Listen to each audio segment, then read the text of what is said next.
Hello there and welcome back to another episode of the Long Live Rock and Roll podcast with your host, Laz Michaelides, and on the screen opposite me, the very sharply dressed Mr. Felipe Amarim. How you doing, bro? How you doing, everyone? Yeah, man. Yeah, sharply dressed. You're looking sharp tonight, man. That beard's coming on. You still on that ZZ Top bet? Yeah, I'm on a ZZ Top project, so I want to grow my beard all the way. I don't know how long it's going to take, but you know, I'm working on it. Actually, I'm not working on it because that's what you need to do. That's why I'm bald, because it requires less work. You don't have to go and get paid for get your hair cut. It's the same with growing your hair long, isn't it? Yeah, exactly. My hair is long, my beard is long, so I don't care. I just don't need to do any work on it. Perfect. Welcome to the show, everyone. For new listeners and viewers, we are an independent podcast who talk all things classic rock music. The name of the podcast is obviously Long Live Rock and Roll, but what we do here is we talk about classic albums. We talk about what made them great, looking back at them now from sort of a modern perspective, and what we think people in this day and age have the benefits of listening to them. So one of the albums we're going to do today is, in fact, one of the best-selling albums of all time. Did you choose this one, Felipe, or was it me? That was my choice. You chose. So yeah. Felipe has chosen Hotel California by Eagles from 1976. Felipe, let me just do the quick details, then you tell us a few details. So the name of the album is Hotel California. The artist is Eagles. It was released on December 8th, 1976 and recorded between March and October 1976 with a length of 43 and a half minutes. It comes in as a rock-style album. The label is Asylum and the producer was Bill Sinchick. So, Felipe, would you tell us, please, why did you choose this album? I chose the album because of the song. Oh, there you go. I think the Eagles got one of the other like best-selling albums of all time is the Best of the Eagles or something like that. Yes, it was their one before this, wasn't it?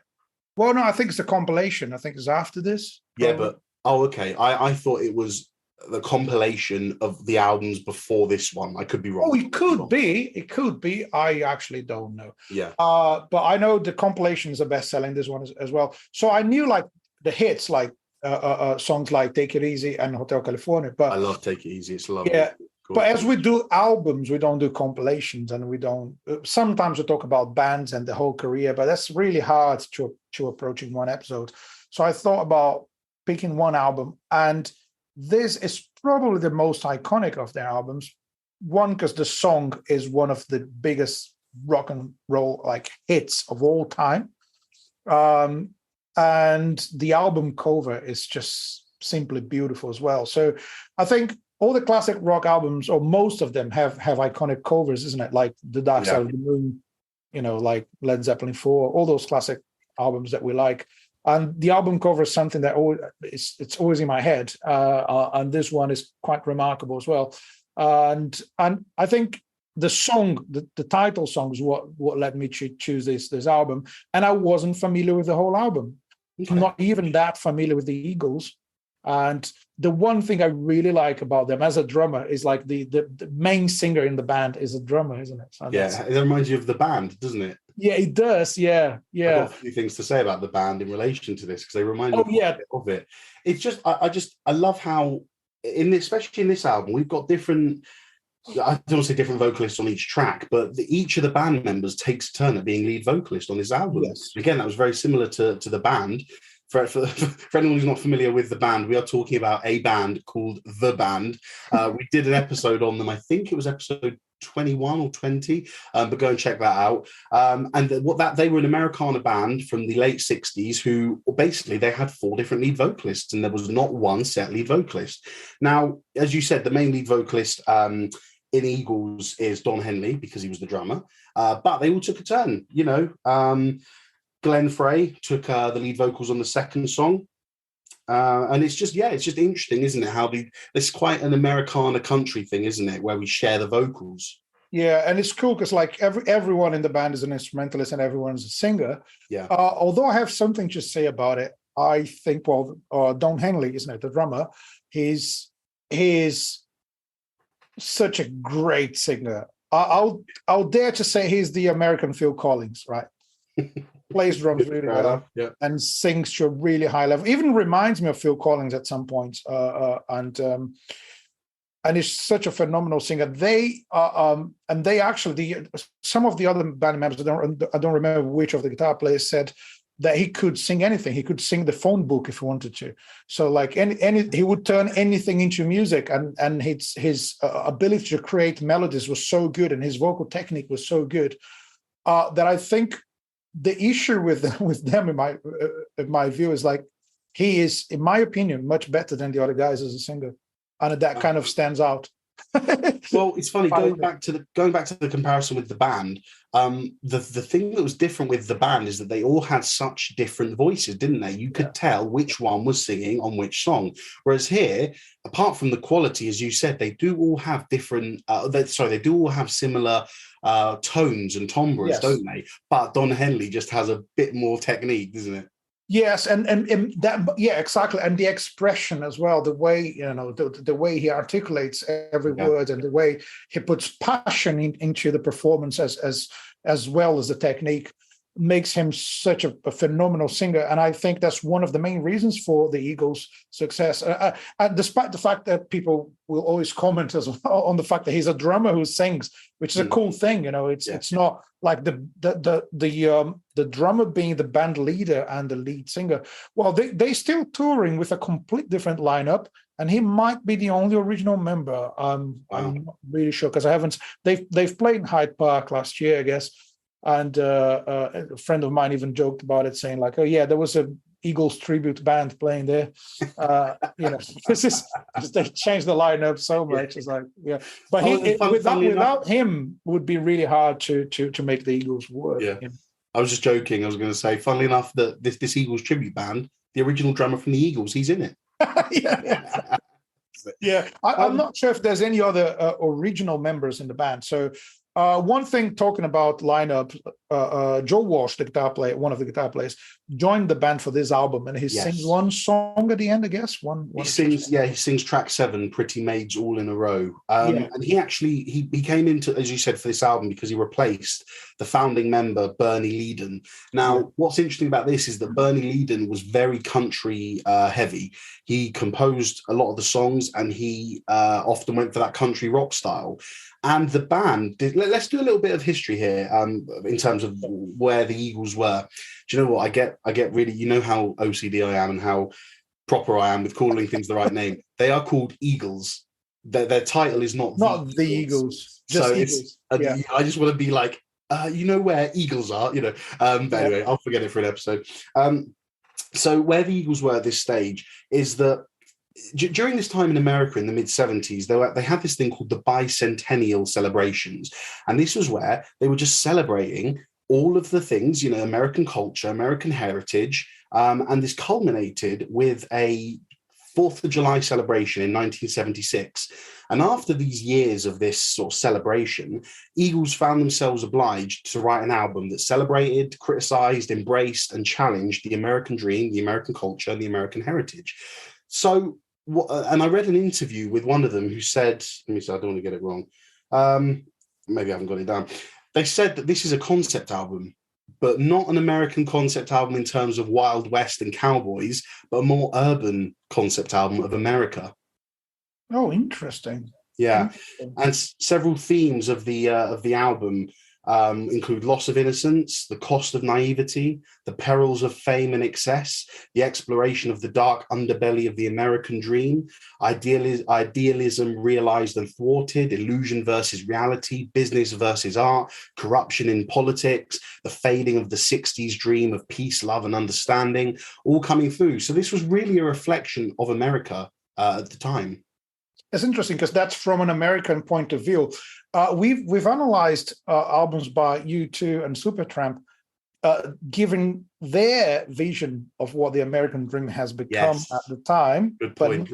But then you're talking about Irish and English musicians, given their view on it. Now it's a proper American band who clearly know a lot about American music, don't they? Like the way they play their guitars. One of the things that really, really makes the album sound good, in my opinion, is the balance between acoustic and electric guitars, the way they mix it, the way they have sometimes a rhythm guitar being played on acoustic and the lead on electric, and sometimes they have slide guitars. I think that's a very American thing, isn't it? Like that. Well, I wanted to just add something to that. And you said lead guitar, you said electric guitar and acoustic guitar, and I want to add piano into that, because there are a few songs that are piano led, and we hear this quite a lot with American singer songwriters. You know, people like Carole King.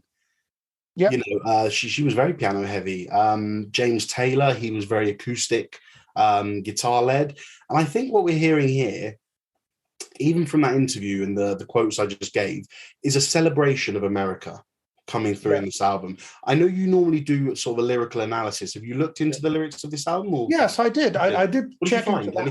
And well, in relation to what you said, there's a couple of I'm going to cheat. I'm going to check my notes here. That's a couple of things about the lyrics. There's an interesting quote from Don Henley himself about Hotel California, because there's like a million interpretations of that song, and I've heard people say, "Oh, that's a guy who died and his soul is trapped in hell," and it's like there's all sorts of things that people think about the song, but it's literally, and it's not even about the hotel itself. It's just kind of a metaphor. So basically, what he says about it, it's really good to check what the songwriters and the singers say about the song. It was really, so that's his quote, it was really about the excesses of American culture and certain girls we knew, but it was also about the uneasy balance between art and commerce. So it is about the music industry, it is about the lifestyle they were experiencing at the time, you know, parties and girls and booze and all that. And that's, I feel like they felt trapped in that culture, and they kind of criticizing it in the album. So there's a bit of that. Yeah, does that relate to what you found about the album? It does, because this is another quote from one of them. I really should have written down who said it, but he's one of the band members. I think it could have been Don Henley. He said that what we're trying to do is we're trying to wake people up and say, okay, listen, we've been all right for 200 years, but we're going to have to change if we're going to continue to be around. So I don't know if that's a comment on politics, on war, or on nature. You know, we're talking a lot about climate change in the last few years. Yeah. Could they have been talking about it back in 76? He said, the country is 200 years old, so we figured since we are eagles and the eagle is our national symbol, that we were obliged to make some kind of statement using California as a microcosm of the whole of the US. So this album, although it's called Hotel California, is entirely about California, but with California being the representative of the US. So I mean, I think take back to the last episode. Let's look at London Calling.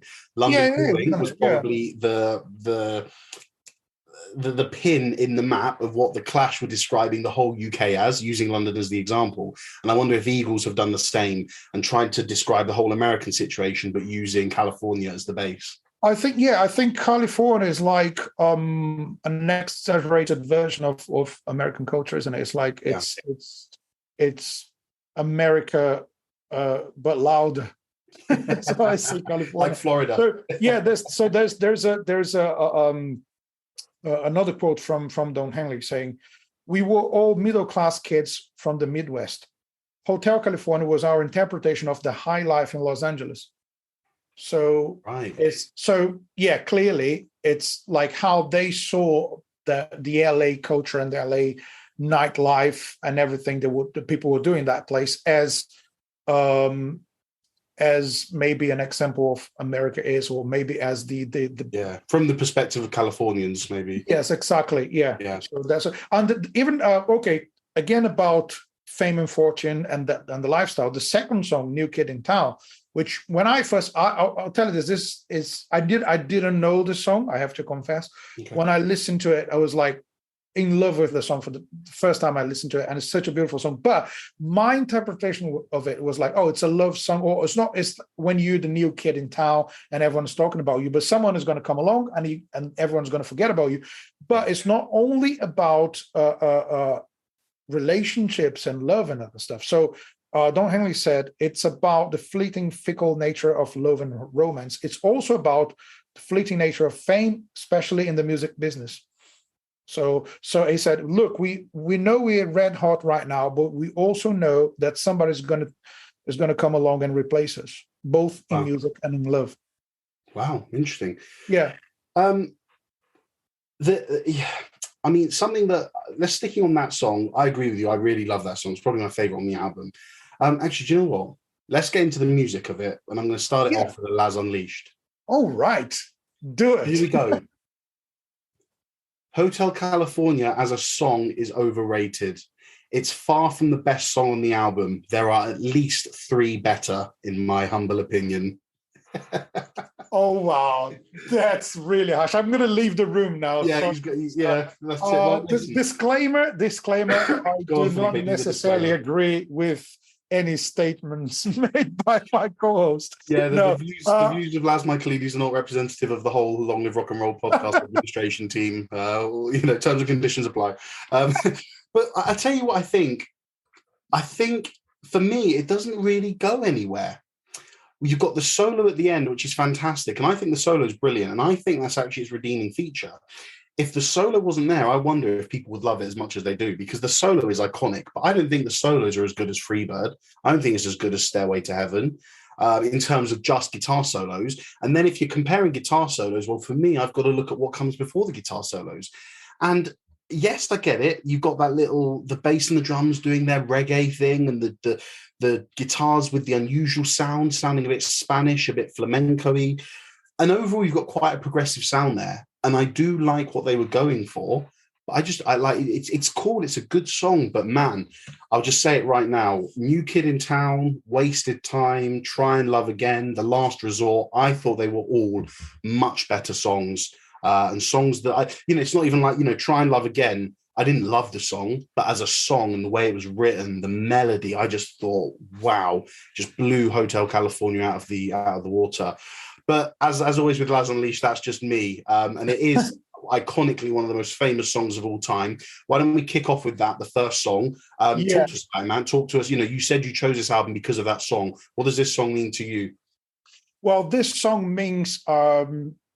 it reminds me of my teenage years when I was discovering rock music. Okay. And obviously it was a radio song, isn't it? So played many times on the radio.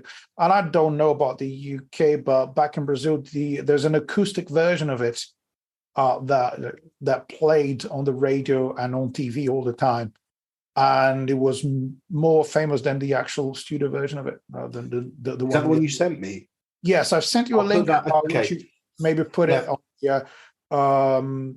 For new viewers and listeners, if you go down to the show notes, either in the YouTube description or in the podcast show notes, you're going to find a link to a playlist where we put in a Spotify playlist all the songs from the album we're talking about and any other songs we mentioned.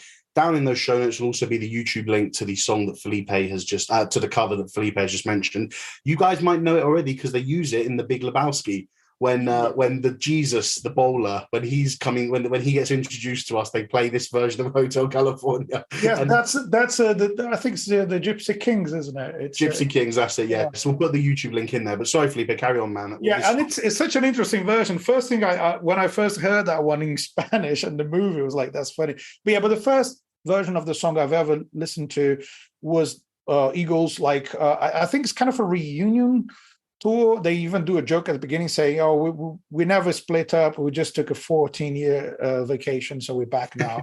and they play the song in a beautiful way without drums. There's a percussionist and Don Henley sitting on a chair in front, so they all lined up. So you clearly see it's almost like there's no band leader. They're all at the same. They're all in line at the front, and in a row at the front. And Don Henley is singing. I thought he was lead singer. I didn't know he was a drummer when I saw the video. So I saw that on TV, and I back in the day, I used to record things in VHS. Every time there was a music show on TV, I would just record it. So I've watched that video a million times. And what really impressed me was at the end, everyone takes a solos in it. So it's not it's not one guy playing guitar. It's many different guys. And I totally believed that the band was that. The Eagles were an American kind of folk acoustic band. Yeah. So I didn't know the electric version of the song with drums and electric guitars. Oh, so I had a completely different impression of what the band is. And But anyway, so that's the reason why I get to know that song and Eagles. Did you?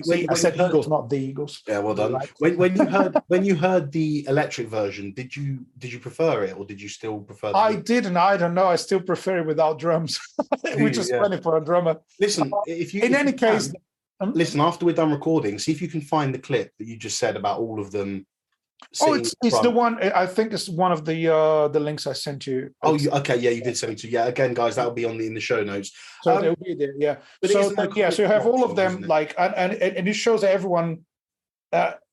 Just that song alone shows you that everyone is a great instrumentalist in the band. So I believe, I'm not disagreeing with you, the song could be considered like you can't say it's overrated if you compare it to the rest of the album. It's a phenomenal album, I guess. And the one criticism I have about the album is the rock songs are so good that I think there's way too many ballads. They could have put a couple of more hard rock songs in the album, because I love the ones they do. But regarding the song, there's the way he came about was let me check. Don Felder, the guitar player, he had a cassette tape with about, according to him 16, 17 unfinished songs and ideas for songs. Wow. That eventually became some of the tracks in the album, and he gave every musician in the band a copy of that tape and say, like, guys, listen to it and see what you like. And Don Henley came to me, oh, can we work on that Mexican reggae? I really like it. So the first name they gave Hotel California was Mexican reggae, because they didn't have a name for it. Well, it's pretty appropriate. I mean, like I said, I thought when I did my notes, I said Spanish flamenco music, but Mexican, very similar. And yeah, the bass and drums, it's all very reggae, isn't it? But when you think, on the dark desert highway,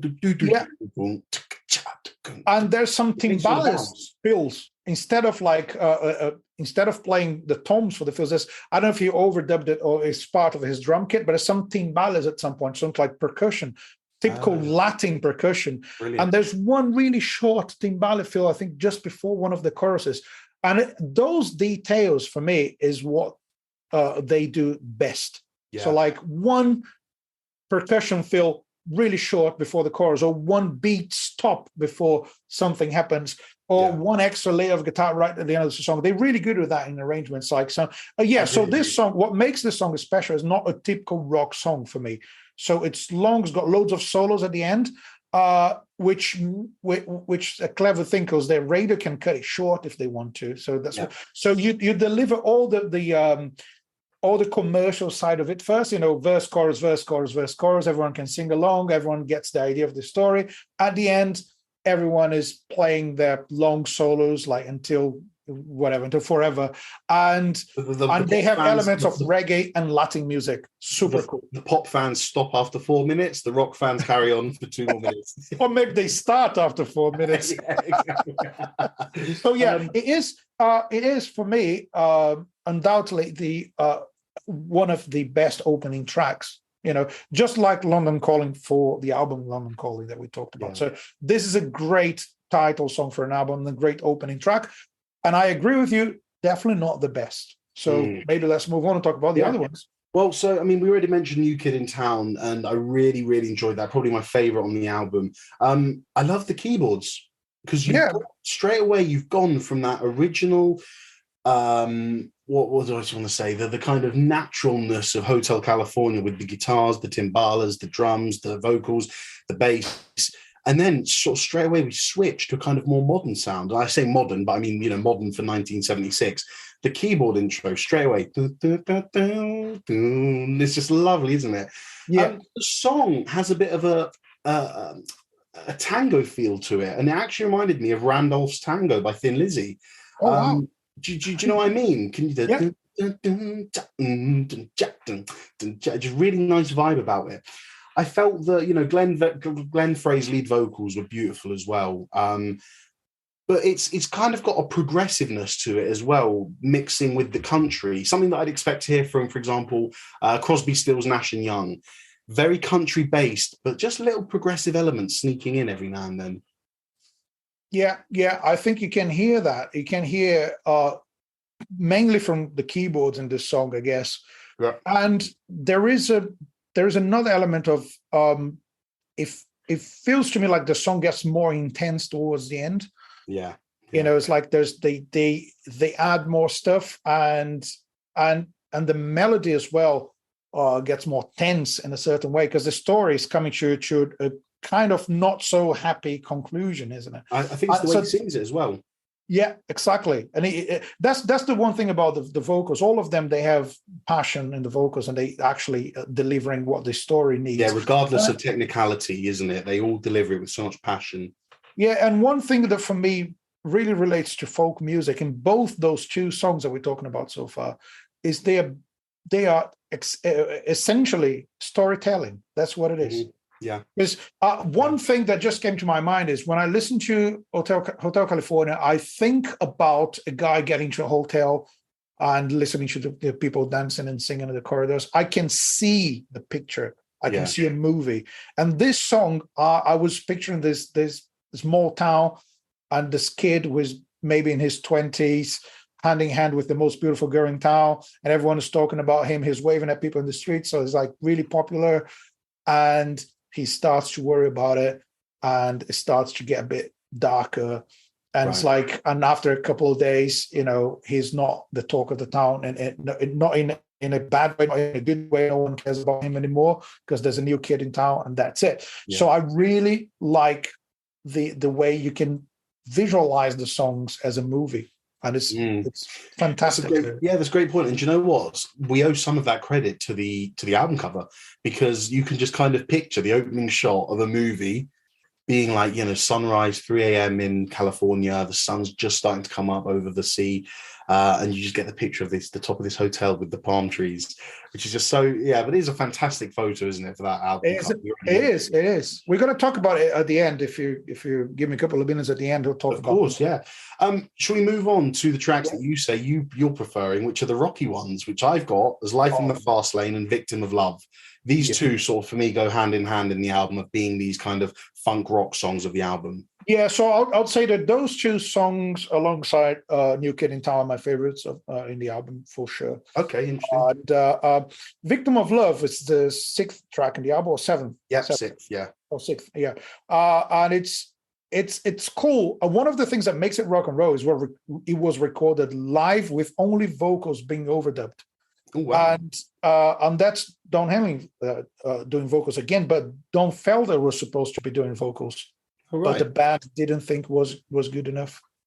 So the manager took him out for lunch, and Don Henley recorded the vocal track. Oh, poor Don Felder. Yeah, so it's just a bit like it feels like a stab in the back, but it's one of those things that.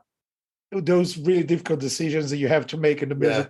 Yeah. Like leaving Sid Barrett on the side of the road and going off to the door. It's like, shall we pick him up? No. Thanks, leave a band member on the road forever. Yeah. Never pick him up ever again. Yeah, this one was a bit, you know, I wonder if they thought just telling him would be a bit too harsh. Sorry, mate, it's just not sounding good. Yeah. No, but I don't know how they told him after. You know, the album's coming out. By the way, remember that song?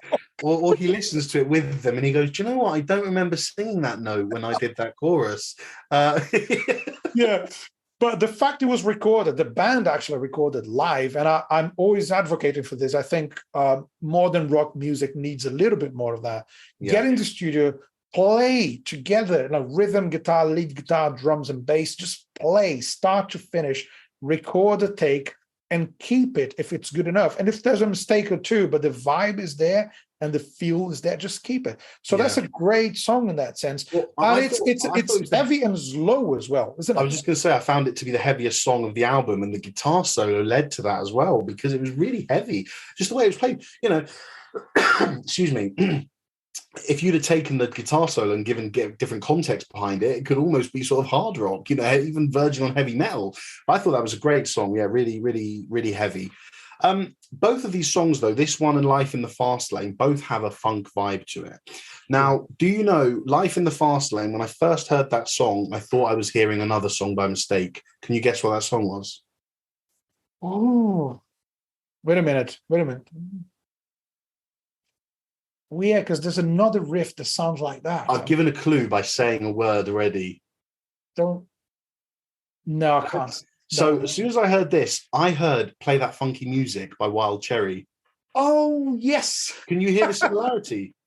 Yeah. It's very simple. It's kind of like still a hard rock guitar riff, but there's definitely a funky element about it. You know, Life in the Fast Lane, and then Play That Funky Music is, and it's just got that little bounce, that little element of funk that takes it from being a pure hard rock riff and just, well, I've said it, funks it up, doesn't it? Yeah, it does. It's quite funky, and it has everything to do with the lyrics as well. And one really interesting story about this one is the riff was a warm-up exercise. Oh, really? So that is probably Joe Walsh's first big contribution to the band. It's a huge contribution. What a big contribution. Phenomenal guitar riff. And basically he was doing that to warm up. So it's a kind of finger exercise for guitar. I think he came up with the exercise. I don't know. So he was just like playing that as an exercise to warm up.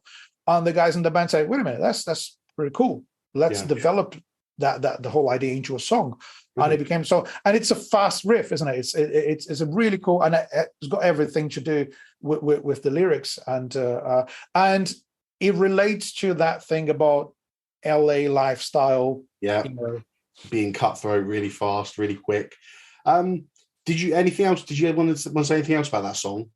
No, I think I think that sums it up, I guess. I wanted to go on to the next two songs because there was a certain feeling when I was going through this and listening to the album sort of from start to finish for the first time.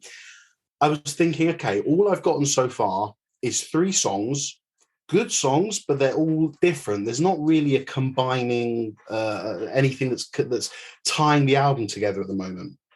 And then we move on to track 4, Wasted Time, and track 5, Wasted Time, Reprise. And those songs, now, although they don't sound like any of the previous 3 songs, there was something about hearing those songs one after another that really touched me when I listened to the album, because Wasted Time is like you could imagine it's so heartfelt. You can imagine Bryan Adams was influenced by this, it reminded me of a song called Lonesome Susie by The Band, which again will be in the playlist. And it drew on so much more. So far, we'd heard reggae Mexican rock, we'd heard singer-songwriter rock, and we'd heard sort of funky guitar rock. But this had orchestras, it had string arrangements, it had classical instrumentation that was being utilized to an extent that we hadn't heard before. So that song on its own was brilliant. And then we get the halfway stage of the album, Wasted Time, Reprise. Excuse me, guys. Sorry, I've been ill all week, so my throat's a little sore. And I just thought, this is epic, because it's almost like you're going to see a show, and they've done the first half.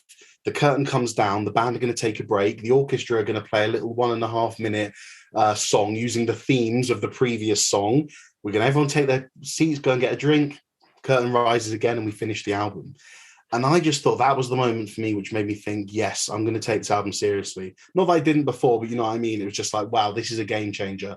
Before that, I've just heard a good song, followed by a good song, followed by a good song. But then we get what makes a good album.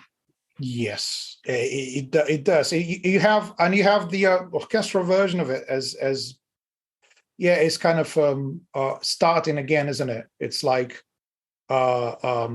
clearly splitting the album into 2 different parts. You can hear the A and the B sides of the album separated by one song, and that one song happens in 2 different forms. I like that. It's very like prog rock, the idea of having yes, yeah. Although the song itself is a love song, is a ballad, it's a pop ballad, in my opinion, and I'll dare to say that could be an Elton John song. Yeah, absolutely. It does remind me a lot of his stuff. It's that piano led, isn't it? Just piano and vocals for a bit before other stuff comes in. Exactly. The piano is the main instrument in the song, and it's about a breakup. So I think everyone can relate to that. And it also, it's let's put it like this: it's lighter than everything else. It sounds to me that the whole idea of criticizing that lifestyle and songs about, you know, living in the fast lane kind of vibe, Yeah. and then you get introduced. Okay, there's a breakup. Let's talk about love. Yeah, it's lighter in terms of music, but lyrically, it's quite deep, isn't it? It is deep. It's sad, but it's a bit more like, okay, it's we're going to talk about feelings. We're going to talk about something not about you know, not about booze and cars and sex and all this the other stuff they're talking about on the first songs. Yeah. Brilliant. Well, we already touched on Victim of Love. Next, we got the song, or track 7, is called Pretty Maids All in a Row. And this is where Joe Walsh gets his lead vocal debut for Eagles. And the funny thing is that when I first heard it and I first heard his vocals, it instantly reminded me of David Bowie. Just the tone of his vocals. Like him off the Hunky Dory album. I'll find a song and I'll stick it in the playlist. But again, another piano-led song. Another sort of softer singer-songwriter song that we're getting. They even had some R&B vibes in it as well, I felt. Yeah. Interesting point. I wouldn't think of it now, but now that you said, they do have it. Yeah, they do have it, and it's a beautiful song. And it sounds to me that this song is simply not pretentious. No, it's not, is it? It's just there. It's just there. It just sits nicely in that second half of the album. Well, and it's a good transition to the very end of the album. Exactly, because the last 2 songs of the album, I think, are the 2 best songs on the album. Best written, best performed, best lyrics, best execution, best orchestration, everything. And I think, wow. I want to hear why. That's interesting. I like that. Well, so I'll just finish my point that Victim of Love is quite a heavy song. And I think you needed something to break it up. And so I thought Pretty Maids All in a Row was really good. A good way to break that up. Now, you've said to me why, and this is because, so I've actually got here that I think the best song on the album is Try and Love Again. My favorite is New Kid in Town and The Last Resort, but I think the best written song is Try and Love Again. And that's because, for me, you have the perfect amalgamation of each of the best qualities of the album.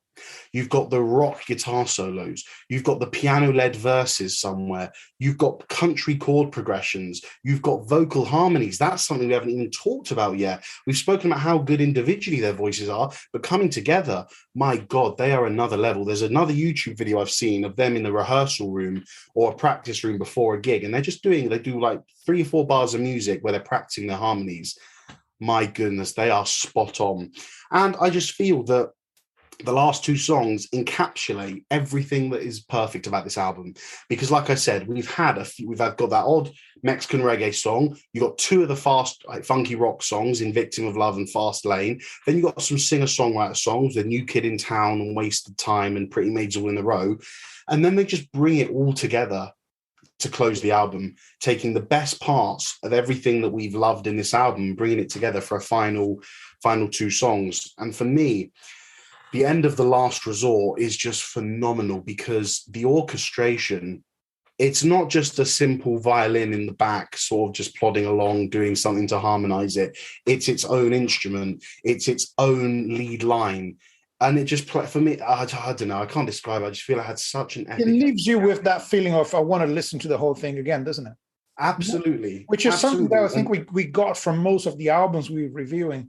And I think, the ending of an album is such a crucial thing. It needs to be thought through like properly, because if you end on a boring song or like predictable song, it just makes people think, okay, that's the end of it. Anticlimactic, isn't it? Exactly. Let me ask you a question. Yeah. What do you think is more important? A better album opener or a better album closer? Tough question. I think the opener, although I've just made my point about how to end an album, it can be disappointing, but the first song is just like the first song in a gig. If you play it well, and if you have a catchy chorus or you have a phenomenal guitar solo, something that makes that song really good, then you can keep the audience connected to you for a bit longer. If the first song is a bit too slow or there's nothing special about it, if it's boring or I don't know, common, there's nothing unusual about the first song, nothing that makes you think, oh, something's going on here, then you probably won't listen to the rest of the album. So I think in terms of not even the artistic side of it, the commercial side of it, like you need to, you need something to grab the attention. Attention. Once you hold the attention. Once you hold the attention and take them on the journey, how you end that attention is important. But you're saying that you think that grabbing the attention's. But then you can find some similarities between the first and the last track. They're both long songs. Yeah. So most of the songs in the album have a normal length. The first and the last are quite long, and there's quite a lot of improvisation solos, and it's like long instrumental parts. Yeah, it's kind of a statement, isn't it? On the first song, they give you 2 minutes of solo, saying, "Look, we're good. We know what we're doing here. We can play." So, that happens again at the end in terms of we know how to arrange a song and the vocal harmonies. Regarding "Try and Love Again," every time I'm listening to songs for the podcast, I take notes about a couple of things that I might find, I don't know, that I might find that I've never heard before in other songs, or most people probably wouldn't notice that, and I think it's those little things make the song special. One thing that obviously everyone can notice in "Try and Love Again" is the harmonies are amazing. That's stunning, yeah. Especially towards the end, because the melody gets more interesting at the end. Yeah. And there's a short stop before the chorus, like it lasts for a beat. It's like, yes. And it just prepares that brief moment of tension before a chorus. I really like that, and I think they did really well. And they haven't done it before in the album, had they? They didn't use it in any previous songs. That idea, just once. Yes, just once. It's yeah, exactly. So it could be a typical thing. Could be like, everyone does that, but they did it in such a subtle way, and only once, as I said. Yeah. So it makes it special. The other thing about the song is the lyrics. Like the song title tells the whole message. "Try and Love Again." It's like you read that and you start listening to the song, and I think if anyone is going through that kind of breakup and think, oh yeah, every time I try to start a relationship, things go wrong, etc. That song and can convince you that you should try and love again. So it's not a happy song, but it's got a positive message, which is a good balance to the overall approach of the album, in my opinion. That's a great point. One thing I wanted to go back on with regards to when we said that they only used that stop idea once. That for me is a theme throughout the album, especially with production techniques, keyboards, synths, and sound effects. They use it very sparsely. They only put it in when it feels necessary. Like there was some vocal effects on one of the songs. It could have been Hotel California, but I just felt that what they did is, I'm just looking at my notes. I don't have it written down, but they do every now and then they put in a keyboard sound. And then it would only be there for the chorus, or let's use that orchestration and the orchestra and the classical music as an example. Not every song has it littered through it, and what that means is that when they put it in certain songs, so they might stick it at the end of track 2 and then the beginning of track 4 for Wasted Time. Then you get a whole 1 minute of it in Wasted Time reprise. Then you don't hear it again until Pretty Maids All in a Row, and then at the end, they just hit you at the end of the last resort. They hit you with all of the classical instruments, and it works because you haven't been bombarded with orchestras and violins throughout the album. You've just heard touches of it, and you've been like, "Oh yeah, it was good in that song." Do you know what? I if they have it, I'll take some more. Do you know what? That keyboard in here. Oh, that was nice. If they give me some more, I'll take that. And then at the end of the last resort, it's just like everything's given to you at once, and it's epic. It is, and I think it wouldn't have the same impact if it was happening throughout the whole album. Exactly. That's a really, really good point. It's something that I didn't think of, because when you have albums that use orchestration as part of, or as part of the band or combined with the band, they can get boring, or maybe it takes a little bit of the rock and rollness of the album if you have two classical elements to it. And they use it. It feels to me that every little thing that happens throughout the whole album is meaningful. It feels nothing is there for the sake of it. They've paid attention to every little detail, and you can hear it because it sounds like a tight album. Now, regardless of whether they were tracking this all together or individually, it doesn't matter to that extent, because if the drummer's done a fill, then the guitarist has paid attention and gone, oh, do you know what? Screw the power chord I was going to do at the end of that. I think I should do a nice little rundown or something. Listening to each other. Yeah. So critical when you're part of a band and when you're recording albums, because you've got to play off of each other. You've got to hear little nuances and little ideas that others are bringing in, so that when you do it and when you listen to it, you can say, yes, that's going to work. And then it meshes together and you just get a really great product, don't you? Yeah, exactly. And it's all about the detail. And that's why it took a few months to finish the album, I guess. It's not one of those albums that was recorded in 2 weeks, And they used 2 different studios, and it took a few months to finish. And you can see that they were like trying to get every little bit of every song right. So there's no fillers in the album, in my opinion. I don't think I completely agree. Yeah. Yeah, and that's a really, really hard thing to do. Talking about those details, one last thing I want to say is Life in the Fast Lane. There's a guitar and bass phrase at 2 minutes and 30 seconds, roughly. It's a breakdown that happens after this light guitar solo. So this light guitar solo in itself is something really cool. And then the band stops and there's a phrase and the bass joins that phrase. And it's the one thing that happens only once. It's those things that make it special. Again. Yeah. So I have a segment, if you don't mind me. Let's do it. Go on, introduce it. Right. So we have this segment where we try to rate how, you try to compare things and stories behind songs to other songs and to other things, and measure the level of rock and rollness. So let me introduce you to how rock and roll is that. So you got to answer this last. Of course. The situation is Joe Walsh joins a really successful band, probably the biggest band in America or in the world at the time. Yeah. And he's noodling at the rehearsal, and that becomes the riff of a song called Life in the Fast Lane. You're a new member replacing an essential member of a band. That's the biggest band in the world. You're noodling your guitar and someone looks at you, fuck yeah, that's a song. And which then goes on to become one of the most iconic driving rock songs of all time, isn't it? Well, I think what makes this more rock and roll is that he's the new member. And I think you've got to also give credit and credence to the rest of Eagles, because we've heard stories, Metallica with And Justice for All. The new bassist was in. They turned the bass right down because they were missing their old bassist who did pass away. So you hear stories about bands not instantly warming to new members, but for the rest of Eagles to have gone, do you know what? Yeah, screw it, Joe. Let's use that riff, man. And then they use it, and not only do they use it, but they turn it into an iconic guitar riff. That's a solid 80. Solid 80. Cool. It is really rock and roll, isn't it? Right. I don't know if you have. We could be talking about this album forever, but we're trying to keep the episode. It's all right. I've got my monologue at the end, but before that, I just wanted to talk about the success of the album. Yes, because it is one that we did mention at the start, but it's one of the best-selling albums of all time.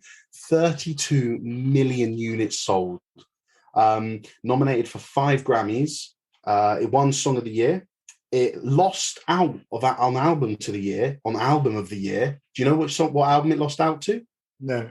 Rumours by Fleetwood Mac. Wow. Yeah. Tough competition right there. I know. Yeah. Sorry. No. I think it was nominated for Song of the Year. I don't think it won. But New Kid in Town won Best Arrangement for Voices because of the fantastic harmonies. Two times number 1 singles, Hotel California and New Kid in Town. These are some of the rankings of where they stand. So Rolling Stone have put it 37 in their 500 greatest. Rock critics and DJs have put it 48 out of 100. In the all-time top 1,000 list, it got number 67. In VH1 100's best albums of all time, it got 38. Channel 4's public survey, the public voted it number 13 out of 100. And the song Hotel California is 49th in Rolling Stone's 500 greatest songs of all time. So these are completely deserved accolades and awards, aren't they? They are. It's not a coincidence that all of these people have put it so high up. and it's an album that everyone remembers, if not the album, the song Hotel California, and or the album cover, as I said. And I told you I had a story about the album cover. Let's do it. Yeah, tell us the story. Yeah, so the photographer for the cover is a guy called David Alexander, and the art director was John Koch. So John was directing the photographer, and he worked with the Beatles on Abbey Road and the Who on Who's Next. So he's really good art director. And so they wanted to capture the idea of the album, of the Los Angeles lifestyle, by having the Hotel California as the album cover, but the Hotel California doesn't exist. Yeah, exactly. Yeah. So they went to, I think it's called the Beverly Hills Hotel. Yeah, that's it, yeah. That's what it is. And they basically shot the picture when just before sunset, because they wanted to get that kind of eerie vibe. Yeah. And it's not dark, it's not too clear. And they said they were shooting blindly into the sun, so they didn't know what kind of results they would get out of the picture. They couldn't actually see through the camera lens what was going on. So so and they actually that's what you should have asked. How rock and roll is that? Because hey, here's the album cover. Do you know what it's going to look like? Nope. No. That's 100 rock and roll. They were probably they were there like for hours waiting for sunset, and they got the results. And they then got another artist called Bob Hickson to create the neon sign. And the really clever thing about it was apparently there was an argument with the label, and we love record labels, isn't it? They know everything about rock. So they know wanted so much more than us musicians, isn't it? Oh yeah, so much more than the artists and songwriters, and and they argued that the band name should be on the cover, so it should be Eagles Hotel California. Okay. And the art director said no, they are the biggest band in the world. They do not need that name on the cover. And as soon as the song Hotel California is playing on the radio, everyone is going to know it's an Eagles song. So fuck that. So cool. There's the band name is not going to be there. And the hotel sued the band for using the picture. So exactly. So the same guy. Yeah, it's just insane. So John Koch, the artist, he brought his attorney with him, and basically their argument was like, you have 3 times more bookings now because of the album. What the fuck you complaining? Your business has thrived because of this. What are you complaining about? Yeah, I'm going to sue you because you're making me make more money. It's just insane. But anyway, that's great. That's the story of the album. Yeah, thank you. Right, let's bring it to an end. As usual, we've got my monologue to end it. And it's a little shorter this time, but I'll kick it off, right? Yeah. It seems to me that Eagles have taken all of the stuff they're best at and focused on those elements while still creating a very unique and distinctive sound. They've got the chord progressions that are very country-esque, rock, guitar solos and riffs, singer-songwriter with piano-led songs and orchestration behind, the stunning harmonies and melodies in the vocals, and the sparse use and only necessary of the keys, sound effects and production. It's an odd album because you don't ever know when the song is home or the signature sound, because you have a couple of rock songs, a few piano-led singer-songwriter songs, a rock reggae hybrid, and some that combine them all. Yet when you get to the end of each song, it feels complete and familiar. And for that reason, I think it's a really good album. Upon first listen, I wasn't that impressed. Like, I thought, good album, but I didn't love it. But as I listened again and again and started hearing little elements and characteristics that you might miss the first time round, and it really does start to feel like a special album once you get to the end. And it's so easy on the ear that you can completely understand why it's one of the best-selling albums of all time. Wow. It's always my favorite part of the show. Thank you. Yeah. So should we call it a day there, bro? Yeah, man. Excellent. Anything else to say, or just as usual? I know what Felipe is going to say. Go listen to the album. Go listen to the album. Buy the record if you can, and just contact us in any form you can. Just message us on social media, or please give us a review. I think it's really important nowadays. If you listen to this on YouTube or Spotify or whatever, anywhere on the internet, give us a review. Tell us how much you love us and what else do you want to hear on the show, if you have any albums to recommend, etc. So thank you very much, guys, for being with us. Yeah, it would mean the world to us if you just go give it a like, a comment, a subscribe, a review, a little thumbs up, an Instagram follow, a Facebook follow. You can find us everywhere. It's at the bottom of the screen. We are at longliverocknrollpod on everywhere. And as Felipe said, thank you for joining us. And keep on rocking, everyone. And as usual, take care and long live rock and roll.